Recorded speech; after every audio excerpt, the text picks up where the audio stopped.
Сәлем баршаңызға. Бүгінгі түсіңізде жеміс көрсеңіз не болады?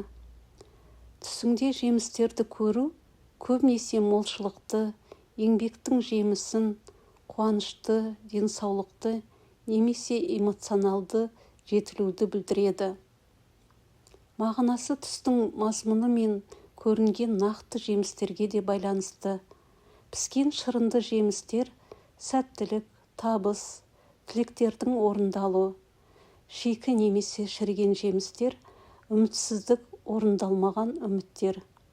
Жеміс жинау еңбектің нәтижесін көру. Жеміс жеу өмірдің қуанышын қабылдау. Жеміс сатып алу өмірді жақсартуға, денсаулыққа ұмтылу, денсаулықтың мықты болуы.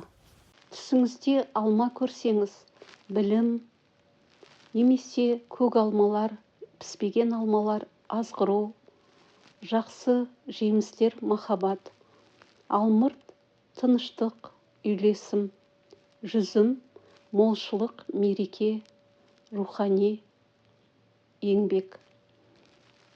Егер кептірілген жүзім көрсеңіз, яғни мейіз, үмітіңіздің ақталуы, жетістікке жетіп тұрсаңыз да көңіл күйіңіздің қалыпты болмауы. Өрік немесе абрикос сатып алып жатсаңыз, немесе жеміс ағашынан жұлып алып жатсаңыз, көңіл күйіңіздің көтерілу, қуануыңыз. Апельсин, мандарин, яғни цитрустар көрсеңіз, күш-қуатыңыз, тазаруыңыз.